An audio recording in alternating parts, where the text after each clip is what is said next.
Hi everyone, I welcome you all to FinTech पे चर्चा. This video is in continuation to my previous video on why USA won't adopt India's UPI payment interface. Today we'll try to understand the differences between UPI and an application in USA called Zelle.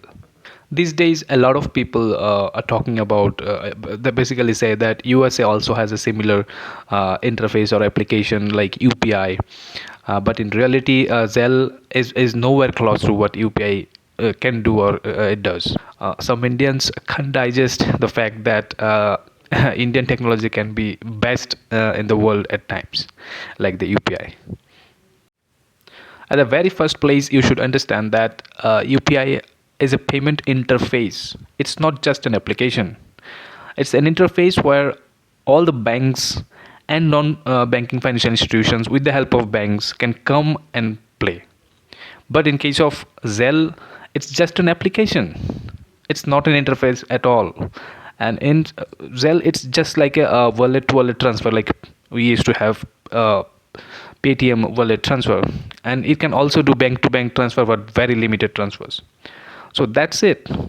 Also, one more thing to note here is that UPI is built by National Payments Corporation of India, that is NPCI, and it's controlled by the Reserve Bank of India. But in case of Zelle, it's just an application built by association of few banks in USA, and not much regulated by the government. And still, people in India, those who doesn't believe that there is no comparison between UPI and Zelle, for them I would like to mention that if UPI wasn't such a great technology, an organization like Google would have never asked the US government to launch something similar, a similar interface in USA. So obviously there is no question about the capabilities of UPI. It's a revolution in India, and there is no comparison at all.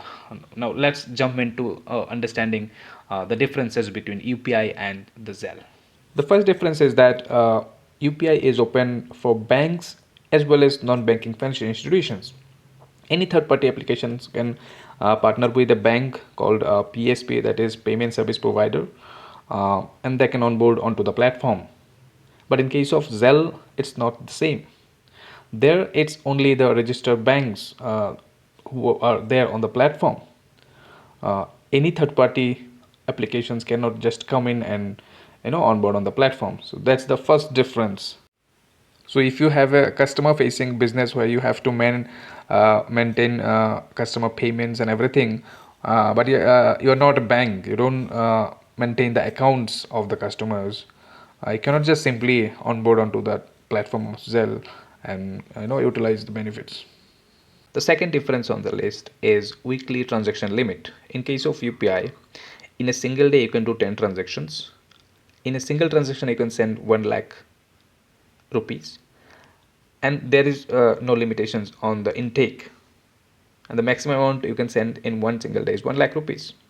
But in case of Zelle, based on your bank and your credit history, your weekly limit would be somewhere between $500 to $3,000. That's a weekly limit, and which is pretty very less compared to what UPI gives you.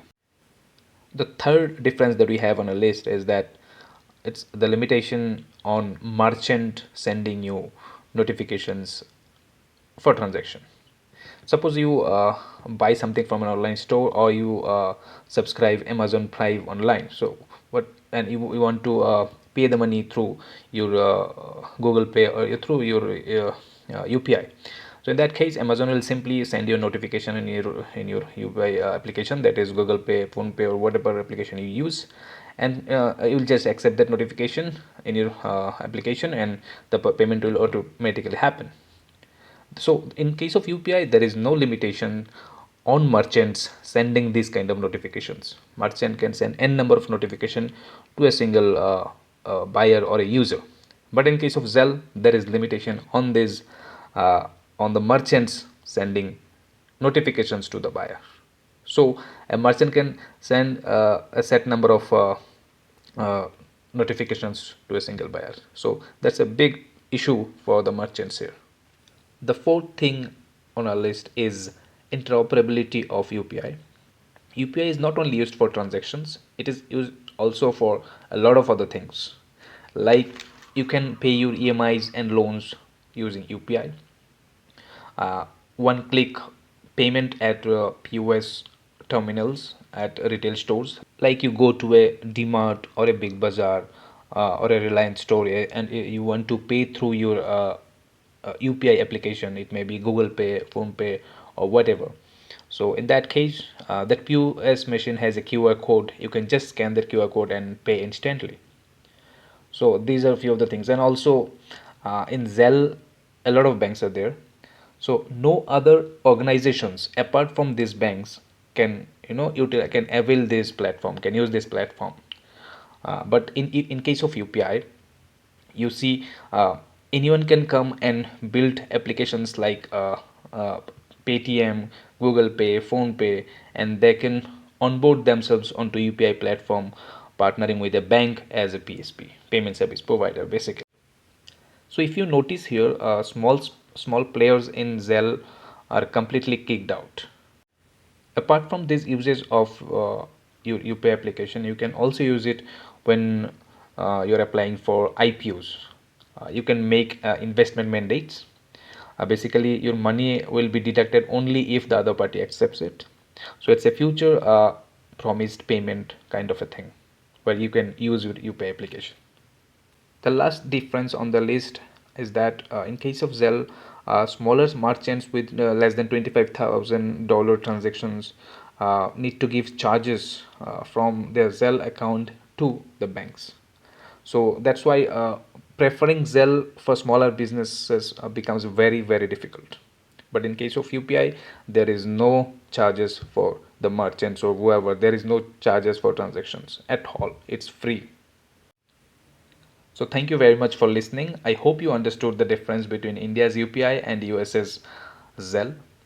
Let's meet in the next video. Thank you very much.